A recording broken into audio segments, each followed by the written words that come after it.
For a long time the man at the desk worked alone. He had a machine behind glass, and a thing that had not happened yet, and he drew it from a description, the way you sketch an animal from a book, having never seen one. Tonight the desk is covered in paper, a journal, folded open to a proof. A filing from a government, a market report. The thing that had not happened has a dateline now. He is not drawing anymore, he is reading. About the bird. We ended last time on a question, and it was a real one, not a flourish. The book that walks underneath this whole series was written more than a decade ago. When it set down what a mind past ours could do, climb, invent, talk its way free, find the cracks in our machines, make us surplus. Every line of it was a guess. An egg that had not hatched. So tonight we do the unglamorous thing. We take the guesses one at a time and hold them against the record. Tonight, the decade after. Not what the machine could do, what it has done. The book's bets, scored. Start with the biggest bet, because it has already been settled. The book could not tell us which road would arrive first. It laid several side by side. Build a mind from scratch. Copy a living brain cell by cell into a machine.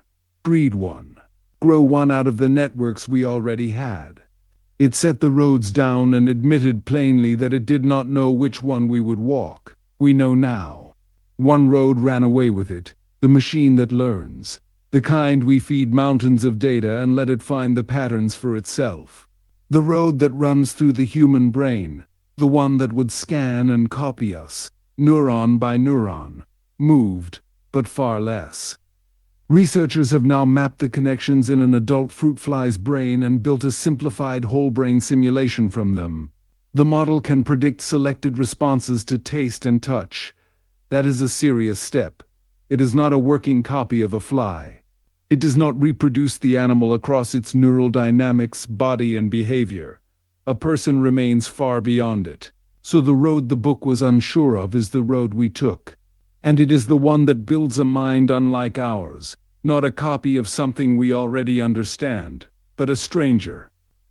Of all the ways this could have gone, we are walking the way where the thing at the far end is least like us. That was the bet on which. The harder bet was how fast. The book's most argued over claim was about speed. It said the rise might come quickly, and that if it did, we would not get the years we would want to see it coming and to act. Score it with the shape, not the gossip. The release calendar has tightened, though what counts as a major system is a matter of judgment. The firmer line is the length of a job one of these systems can carry on its own, from the first step to the last, with no one stepping in. On measured software tasks, that line keeps climbing. Be careful here, because this is exactly where it is easy to lie. This is not the runaway explosion the book imagined. We are not there. Nothing is rebuilding itself faster than we can watch.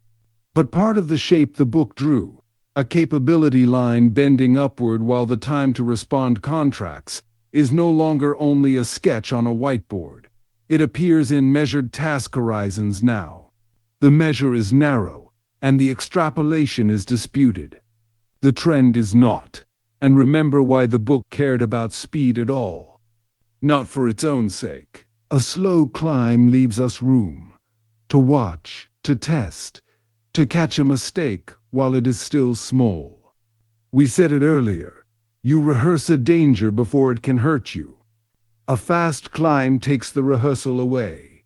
That shrinking gap on the calendar is the room to react, quietly closing. Then there was the loop. The eeriest idea in the book. A machine good enough at its own design that what it makes becomes the start of the next one. Output feeding back as input. The last invention. A supervised version of that loop has turned once. Quietly. For real. One frontier lab says its model now writes more than 80% of the lines merged into its codebase, where before early 2025, the share was in low single digits. The same lab documents models, helping researchers debug training runs and choose some next steps in model development. Now hold the line steady, because everyone wants to drag it one way or the other. This is not a machine rebuilding itself in the dark. It is a tool in the hands of engineers who still aim it, still read what it writes, still decide what goes in. The number is the company's own, and it counts lines, not the hard decisions about what to build. The shape is narrower, the machine drafts, and a person still signs. The thing the book feared is the version with the people taken out, and the people are not taken out. So say both, in order. Model assistance has entered model development, and it is still our hand on the crank. The first is new and real. It is not evidence that the machine can improve itself without us. Now the powers themselves, the list from last time. 6 plain skills, each a lever of power. I will not pretend all 6 arrived. One produced an unmistakable result. A second crossed into policy, though the capability claim beneath that action is disputed. The first is invention, the knack for finding an answer no one has found before. A general reasoning machine, not a calculator built for one task, a broad one, was set on a mathematical claim that had stood unbeaten since before the transistor was invented. And it broke it. Not by looking the answer up. By building the exact case that showed the claim was false, something no human had ever built. Mathematicians went over the work, and it held. Keep the honesty in frame. That particular problem suited the way a machine searches, and this is one result, not the fall of mathematics. But a thing the book filed under what it might one day do now has a date beside it. The second is finding the cracks. Within days of 2 recent models being released, the United States restricted foreign access to them, citing national security. But the order did not say what technical result prompted it. The lab said its understanding was a bypass that found a few previously known minor flaws, and said other public models could find them too. So do not score a cyber superpower from that event.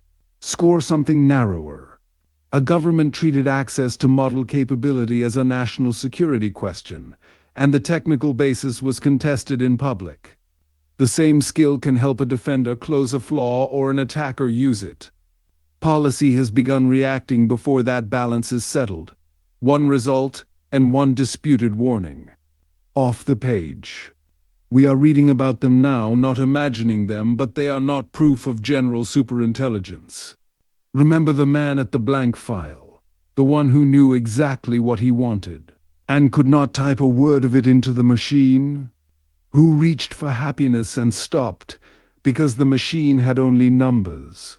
He could type something now. The old problem was that we could not write what we value in a clean, formal language, that the whole buried world behind a word like happiness would not go in. That situation has changed. Ask a current system what a person might want, or dread, or call cruel, and it can give a fluent, context-sensitive answer. It has learned patterns from more human language than one person could read. The sentence he could not formalize, the machine can often discuss. And it changes only half the problem. Because saying what we value and wanting it were never the same thing. A machine that can describe a good life is not therefore a machine trying to bring one about. Better representation is not stable motivation. And when a learned judgment becomes a target and optimization pushes hard against it, reward hacking still appears. The answer that scores can pull away from the answer we meant. The book separated these problems. It expected understanding our intentions to be easier than making a machine pursue them as we intended. The decade strengthens that distinction. The lock was never fluent description alone. It was the second thing, making the system want what the description points to. Pull back from the spectacular for a moment to the quiet cost, and let the book's quietest chapter carry it. For much of industrial history, machines made human work worth more. The engine, the assembly line, the computer, each became a tool in a human hand. And real wages rose over the long run while people found new work around the machine. The machine was our partner. The book draws a colder arc, and it draws it through the horse. The cart made the horse more useful. The plow made it more useful still. For a long age, every new tool raised the value of the animal that pulled it. And then one tool, the engine, did not raise its value. It took its place.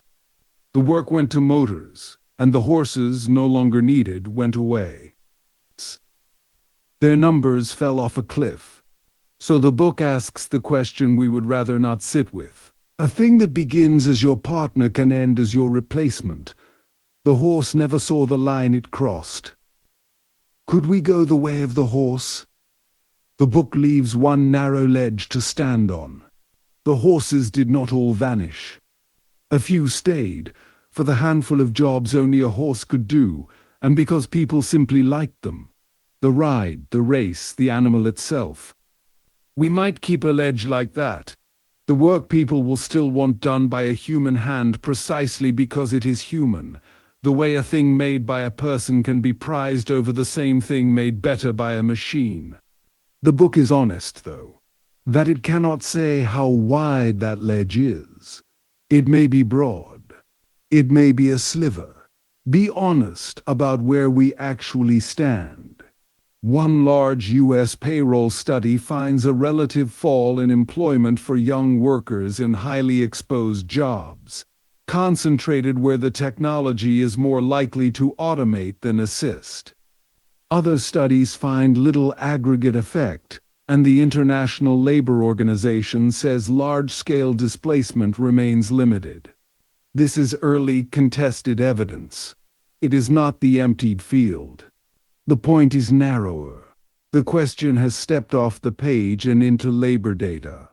So gather the score. Some of the book's hypotheticals have become measured results. Others have not. The score is incomplete. Two last things, then the question that is left. The first is a danger that needs no superintelligence at all. Suppose every lab stopped tonight. What already exists would still spread. On one broad capability index, the strongest models anyone can download and keep have trailed the locked-up frontier by about 4 months this year, up from about 3 before it. And once a model's inner weights are released, each further copy is cheap. You cannot call them back. People reach for the old language of the bomb, inspections, export controls, a watchdog with the power to seize. The analogy helps with coordination and verification. Then it breaks. Uranium is scarce matter. A released file can be copied without moving the original. But the break is not complete.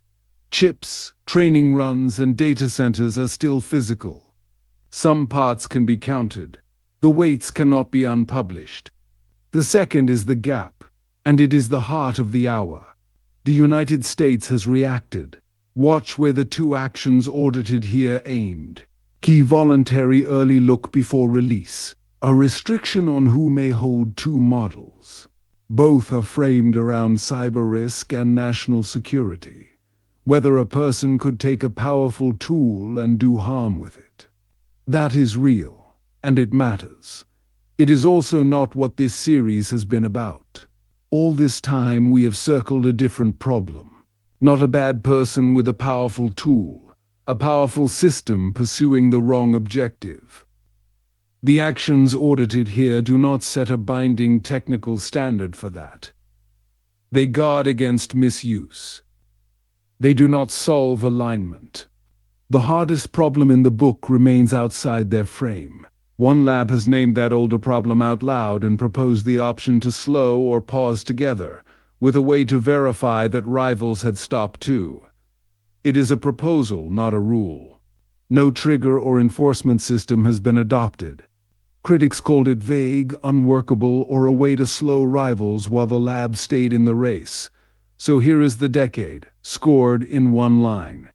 Some powers moved from conjecture to evidence. The answer the book asked for remains a research problem. And the actions audited here are guarding a different door. Which leaves the last question. Not what the machine can do.